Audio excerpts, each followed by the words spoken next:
What's up, people? I'm back, and Hollywood is looking so fresh and so clean. So, from what we can tell, the Wampum Elders are lying D-bags. That's all that I can so far figure out. They're not exactly the nicest of people. Like, there's definitely something going on there. Also, what's up? We're back with this. We're back on the hunt for a serial killer who is killing some crazy technological elder dudes. Zippy, the orc, is busily snacking on a steamed bun. Mmm, steamed buns. As you approach, he wipes off one of his hands and sticks it out toward you. Hey, stranger. Nice to see you. Zippy Toe Tag at your service. How you liking Wampum Garden? I'm Hollywood. Nice to meet you, Zippy. Nice to meet you, too. Listen, I know it's a little forward of me to just say hello and whatnot, but I'm interested in giving you a hand if I can. Zippy gestures extensively at the squalid, neon-lit streets of Wampum Garden. This is me home, at least for the time being, and I'd like to keep these killings, or like to stop these killings. We've never met before, but I know exactly who you are. You're my replacement. Oh, what? The elders had me autopsy what was left of Elder Gon and Elder Nakamura after they got ripped apart, but I didn't want to dig any deeper. Why didn't you want to dig any deeper? What, they trying to kill me? It's a Shadowrun. I'll turn around and kill each and every one of you. I shouldn't say that. That's not good Shadowrun. So nice I don't know you, and I can smell a Shadowrun out a mile away. You've got to be at the outside of their ass to stop the killings, right? Very astute. See, I have good eyes, a lot of good eyes actually. If you in the market for replacements, only slightly used, and they only come from certified donors, I swear. A hearty belly laugh erupts from the orc, and he slaps one of his thighs in elation. Man, I killed myself. Yeah, pretty funny. You a stand-up comedian? That was actually a terrible joke when you think about Shadowrun world and lore. But whatever. With jokes like that, are you kidding me? I'm one of the only trained surgeons around here. I keep the other wampums healthy. Gotta practice down the road. Blind Chen's a good cyber... Wait, what? Blind Chen's a good cyber doctor? He's blind. But he's basically an implant specialist, and that's it. Alright, how'd you end up here? I did my residency back in the UCAS, which is kinda America, what's left of America. Could have been a real MD too if things hadn't gone south for unrelated reasons. Zippy opens his coat, revealing a cyber deck. He pats it proudly. I also deck a little, but I'm better at slicing skin than I see. Wampum Garden seemed a good fit for me. You get a lot of customers, bro? That's the chip truth. I have to charge to cover my costs and eat, but it's damn near free service. There's always a waiting list, but it's good, honest work. I like helping my neighbors and community. We all look out for each other. Somebody messes with one of us, they mess with all of us. Well, considering the fact that like 9 of your dudes are laying dead, look like Jack the Ripper got him. Oh god, Jack the Ripper. Reminds me of the first Shadowrun game. That kind of community is rare as gold these days. How many places have an ethos like us? Not the damn corpse, that's for sure. I've lived a lot of places, done my fair share of Shadowrunning, but this place is special. It's been a long time since I really felt like anywhere was a real home. Zippy looks past, oh, he's gonna get that like starry-eyed, I'm looking past you, I'm looking back at my past look. I'm sure I'll move again, but not for a while. I'm not done with this city or these people. Alright, let me ask you some questions. Sure thing. What do you want to know? What do you think about the murders? There's a sharp intake of breath as Zippy shakes. Pretty gruesome murders. Gon died from a broken neck. Wait, what? It looked like someone had wrenched it around and his arms and legs were cut off. Some skin flayed away too, but whoa. That's another thing. Like, each one of these people seems to have gotten killed very, very quickly. If you actually do watch these videos and you check the last one, the guy was basically, like, they caught him right in the spine. It was a death blow. And broken neck seems like a very, very quick, instantaneous death blow as well. It's odd. Like, if you're gonna go through the entire process of, like, flaying someone's skin, you would assume, like, some serial killer would do it when they're awake. And because I'm thinking about this right now, like, literally a ridiculous amount of time into this playthrough, like 6 minutes, if you guys are fans of the no video camera, please tell me, because I was looking at some of my old vids and I was trying to, like, figure out if this is what I should do. I watched what other people were doing, I was just wondering. Anyhow, back to the story. Nakamura had his throat ripped out by someone with pretty sharp teeth. Okay, that's not cool. At first I thought it was a devil rat, but the teeth marks were all from something with a humanoid jaw. Well, he is a doctor. I didn't look at your tongue. From what I saw at a distance, it was the same story. Didn't see much point, since I'd seen it twice already. As for Tong, what Porter told me, it was a Gon and Nakamura all over again. You take a look at him yet? Yeah, it's the same as you described. Damn, I like Tong. The BTL business is unsavory, but the man had to eat, and his regular sims were great. General, all around nice guy, friendly with everyone, never had her mad at him. There ain't no justice, let me tell you. What can you tell me about the elders? Well, they're an eclectic bunch, that's for sure. Where to start? Angie's the spiritual leader here. She's the voice of the Wampans, I guess. A lot of her close friends are really more followers, since she's something of a priest for the machine spirits. That's really interesting. So is she a technomancer? Technomancers are basically people who... See, it's really hard for me to explain because that's a part of Shadowrun I don't really know much about. I know that they're able to, like, communicate with like spirits inside machines that people, even like Deckers, never really see. Maybe it's a cultural thing for people who grew up here, but it's never called to me. Still, she makes a damn fine spot of tea. RP's the muscle, and has encyclopedic knowledge of cyberware and bioware. Definitely a good guy to have watching your back, not too friendly, but you know how it is. You got a lot of cyber people start wondering if you'll tear their arms off. Zippy makes a chopping gesture with his hand. He got his moves straight out of Blood Carnival 3: The Reckoning. Terrible movie, but great fight choreography. What about Tang? I don't know much about him, but I think he's got some kind of fetish for automation. Oh, kind of like a specific Russian friend that we know. Found him cooing over some trids of automated delivery drones in a warehouse once. He works with drones, has a shop called the Blessed Autofab. He was raving about the efficiency of the movement patterns or something. You already know about Tong, Ron Sims, BTL, skill chips. Gon used to be a city planner before, had a nervous breakdown and got involved in statistical analysis. That actually sounds like a really interesting character. Nakamura came from Fukuoka and was interested in entertainment, trid mostly. Spent a lot of time analyzing subliminal ads. Okay. Then there was Magpie. She was the chief decker, hot as hell against RC and built her own hardware. Salty old woman though. Never met anyone who was quite as shrill and nasty when she was mad. She was mad most of the time. Whoa! Nobody mentioned Sister Magpie. She didn't. Maybe a month ago. She just up and disappeared. Okay. So the old woman was a complete jerk, but this is actually quite interesting. Isabel, I've never heard of... Isabel used to live here. I've never heard of Magpie either.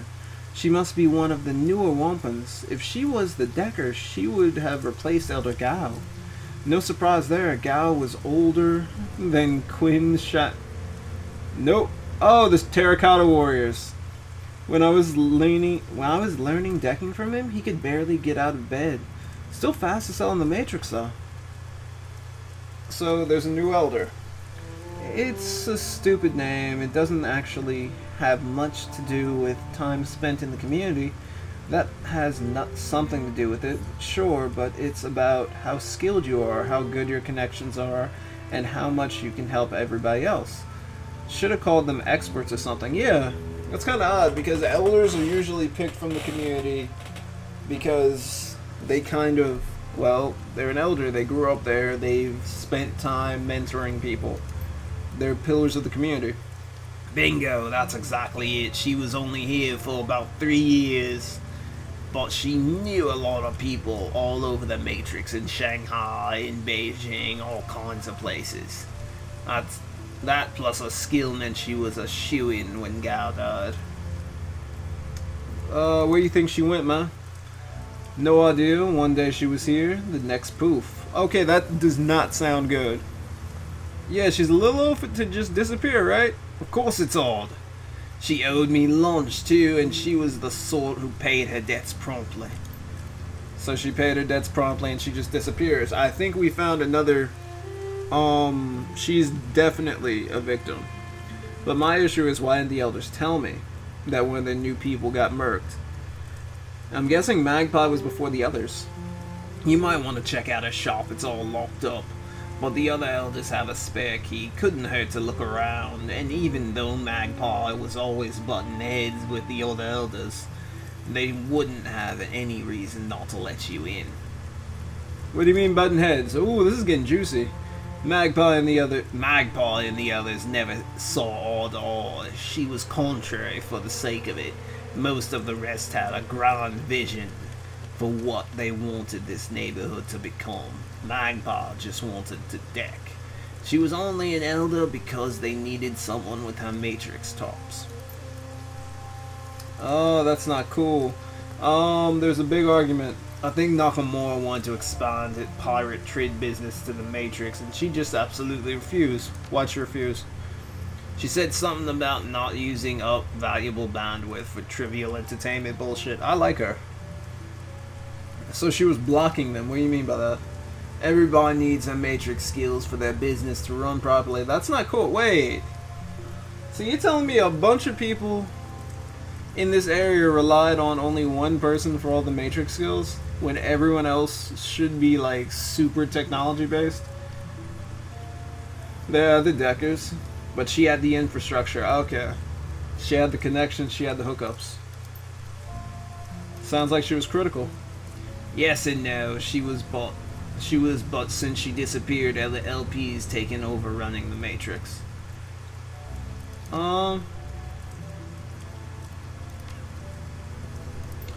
Okay, see you later, Zippy.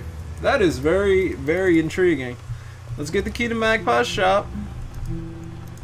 And let's go see what's up with these guys. Because, yo, you'd think they would have told me about one of their people getting murked. Real selective memory, right? Elder NG. Is there anything we can do for you, Hollywood? Why didn't you tell me about Elder Magpie disappearing? Why would we? Her departure from Wampans isn't related to your investigation. It happened before the killings began. I'm certain she's just off sulking somewhere. I don't know. No doubt. Angie's tone is profoundly indifferent. No doubt she'll be come waltzing back next month, all full of attitude that life dared to go on without asking her permission. Elder Tang, I don't like how he looks. If she does, we'll come that's not a good elf voice. If she does, we'll welcome her back despite our problems with her behavior. Ooh. This is interesting. Her skills made her extremely valuable. That was all that was valuable about her skills. Not, you know, valuing a fellow Wampan. I've taken over maintenance of her matrix infrastructure in her absence, but I'm nowhere near her level. The best I can do is ensure nothing breaks down until she returns. I'd like to take a look around her shop. Yes, but there's a lot of sensitive equipment in there, including our community servers. We don't let anyone who's not one of the Wampin Elders in there. Why would you need to look around in there? Listen, you wanted me to find a killer. If I'm going to do that, I have to explore every possibility. Very well, take the key and look around. Just don't break anything or shut the service off. Was there anything else? I'll be going now. Thank you very much. See, this is the plot thickens. Some Sherlock Holmes stuff. The plot is definitely thickening around this because it's odd. You know what I mean? There's somebody who just disappeared like a week before the first killing, and they're like, oh, well, we didn't find a body. Maybe the killer got, you know, sloppy. The bin is full of assorted chips, peripherals, and add-on modules for cyberdecks. They don't seem to be arranged in any coherent fashion and are spread across the felt surface. Search through the bin. You sift through the display case, searching for anything that might prove interesting. Isabel, because she knows a lot better than me. That's interesting. There's a lot of storage memory, I/O handlers, and active memory in this bin. I'm not seeing any NPC hardware, response increase chips. Well, congratulations, welcome to the nerd part. Or anything relating to the hot shit decking Magpie was supposed to be into. That was terrible. In fact, you could even build a full deck with this without the NPCP.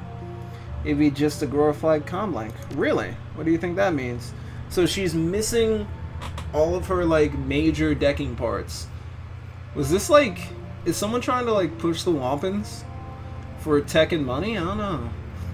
Well, if I had to guess, I'd say somebody's cleaned her out. MPCP response increase, biofeedback filters and all that, they're easy to move, expensive and highly illegal. All the rest of this crap is good, but it's nothing you can pick up at any electronics shop. You'd have to know what you're looking for, though. Only a decker could know what they're seeing. Isabel gestures toward one of the other displays. A pair of small cyberlinks sit inside the locked case. I guess so, but if she did that, why would she leave the complicated cyberdecks? No, I think this was theft. Okay, that's not cool. So, the front of the server's case hangs open, the inner machinery quiet and without power. A clipboard is stuck to the side by a piece of duct tape. Its paper is filled with a long list of programs and their prices. A quick glance over the program sheet reveals names like Bugs, and Black Hammer. Undoubtedly, this was Magpie's attack program storage machine. Yeah, Black Hammer is awesome. Somebody's removed the drivers, and it sure wasn't Magpie. Here, look. Isabel gestures to the innards of the open server. Near the back, a solitary red light blinks. The main drives were disconnected. But it looks like she modded the server to have a backup drive with its own battery-based power supply. If it was Magpie, she'd have taken that too. Point taken. Crap, this is a Fuji XB1000. And it looks like the battery power ran out a while ago. They're constant write drives. They're dirt cheap and have a ton of capacity, but if they run out of power, they lose their data. We're not going to be able to get anything off this drive. The plot thickens. Somebody went after Magpie. What's up with Magpie's comp? Magpie's desk is kind of messy. Most people only associate with rats, nest hoarders, and deckers. The surface on this desk is littered with cigarette butts, half-finished cans of soy calf, and scrap electronics. The towering pile of empty instant noodle bowls sits next to it. Their sides are blazoned with Honest Wang's instant old-time Lamian, and depict a line of top hat-wearing caterpillars dancing with canes. Gobbet. What the hell? Oh yeah, we did bring Gobbet. Hey, awesome! I didn't think anybody but me liked Honest Wang's noodles. Flavor like you've never tasted in a package of instant noodles, I promise. Gobbet taps the side of the container. See, this one's cheese, curry, broccoli. Ugh. I don't know why it never caught on, honestly. I can smell that stuff across the entire boat when you cook it. It's a bit like old socks with a side of vinegar. The first time I smelled it, I thought you were fumigating. Psh, Isabel, your main problem is that you have no idea what's delicious and what isn't. Expand your horizons. There's a whole world of deliciousness waiting for you at every corner store. Yeah, I don't know about that. Isabel snorts. My horizons are fine where they are, thanks. After all, I can still tell if I'm eating food or cardboard. That's one of those little things I'd like to hold on to. Let's search the desk. You gingerly root around the desk, doing your best to avoid the most disgusting piles and spills. It isn't easy. The desk drawers are stuffed to overflowing with receipts, cigarette packs, optical chips, and cables. Most of the contents are boring, useless, and disgusting. While searching one of the bottom drawers, however, a low-quality tin lockbox catches your eye. Someone has pried the latch off, leaving a ragged hole where a lock should be. The interior of the box has several sleeves for storing keycards, all of which are empty. Whoa! A small note is taped to the interior of the box. Spare stockroom keys. The door is in the rear of Miss Yang's restaurant. Do not lose these. Use only if I am not able to open the stockroom. A stockroom, huh? So who broke the lockbox to get the keys out? Was it one of the elders? I guess that's possible, but why would they leave the lockbox here? They could just pack it up and take it back to the Wampa. Leaving it here is sloppy. And look at this. Isabel points to the broken latch. Most of the elders could crack a maglock. This was somebody in a hurry. Alright. The plot thickens. Alright, what's in here? You search Magpie's bathroom. There's not much in here. A toothbrush, toilet paper, some hairpins, and a collection of cheap makeup. The combination bath/shower unit, however, has minor flakes of dry, reddish substance near the drain. Blood. Dried blood, prying open the drain cover. It looks like quite a bit of it was shed as well. Dun dun dun! Reactor. The blood hasn't been fully washed away. It looks like there was a cursory attempt to clean out the bath, but they missed washing it all away. It's a clever move, though if Magpie's dead, a body drained of blood would be a lot easier to move without leaving evidence. Clever, that's a careful plan. I'm not certain I trust the elders to tell us the whole story. Let's not inform them of this finding just yet. If any of them know more than they're saying, they may go to ground and cover their tracks with greater diligence. I agree. Holy crap. Alright, we're going to end it on that note. Thank you guys for checking this out. I'm probably going to upload some more. This is The Adventures of Hollywood. We are still trying to figure out who is killing these people and what type of monster could do this. I'm JB Illusion. Thank you guys for watching. Please like, I guess, subscribe, and also in the comments tell me if you guys like the non webcam. Alright, thanks for watching, guys. Peace.